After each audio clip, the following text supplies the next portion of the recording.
مساء الخير واهلا بكم في حلقة جديدة من القاهرة اليوم. القاهرة اليوم هوم ألون.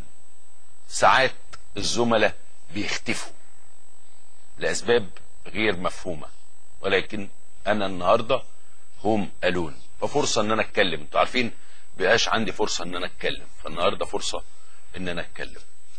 في معايا خبر عايز أقرأه لحضراتكم، وأنا دايما بخص الإخوة في القاهرة اليوم مشاهدين بأشياء هم يحبوا يستمتعوا بيها. طبعا هكلمكم عن الضبطية القضائية ومش عارف ايه وبتاع كاك والحاجات دي وازاي، والمرشد اعتدوا عليه في سيتي ستارز، الحاجات اللطيفة دي. بالمناسبة ازاي تبقى حاكم في دولة وما تعرفش تمشي فيها؟ يعني في تناقض غريب في هذا الوطن، ان الناس اللي بتحكم هذا الوطن لا يستطيعوا ان هم يمشوا على قدمين وسط الناس. ازاي؟ يعني ازاي فضيلة المرشد ما يعرفش يروح يتغدى هو واسرته في سيتي ستارز؟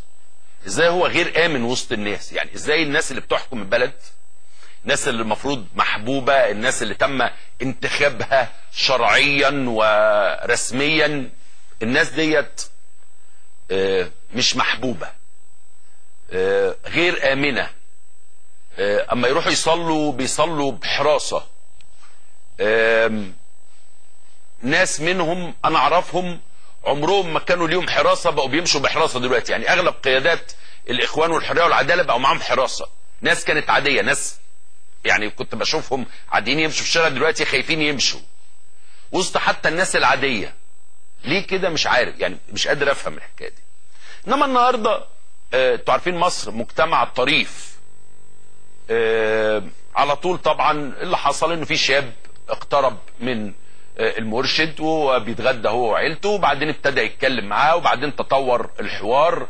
الناس اللي جوه المطعم جم حجزوا بينهم وهو الاخره، وطبعا التويتر كله مكتوب بقى اللي حصل للمرشد، والمرشد اتبهدل، والمرشد وهو الاخره. انا مش واقف عند موضوع المرشد، مرشد مواطن زي مواطن. المرشد بالنسبه لي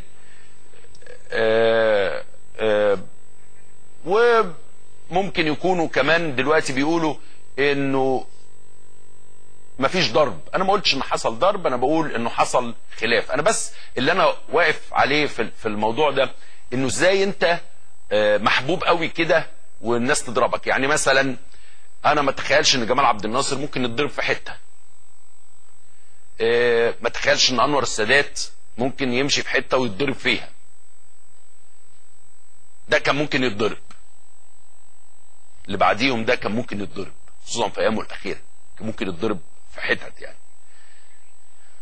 فعشان كده ما كناش بنشوفه بيمشي في حتت كتير. ولما جه يمشي عملوا له لوكيشن، يعني جابوا له الفلاح يقعد معاه ويتكلم معاه وظبطوا له الفلاح، وبقى شكله برضه السيد وزير الاعلام عمل له اخراج لطيف. بس غريبه جدا ان انت تبقى الحزب الحاكم او الحزب المحبوب او الحزب الاكثر شهره او الاسلامي او اللي الناس بتحبه، وبعدين كل ما يعني انت ما تقدرش تروح. احنا عندنا رئيس جمهوريه اما بيروح يصلي دلوقتي بقى عنده حراسه كبيره جدا وهو بيصلي عشان يقدر يعني يصلي امنا. طبعا انا مش مع فكره العنف، مش مع فكره ان حد يهاجم حد او يعتدي عليه. لازم اي شيء ممكن يكون بالحوار. يعني لو عايز تتكلم مع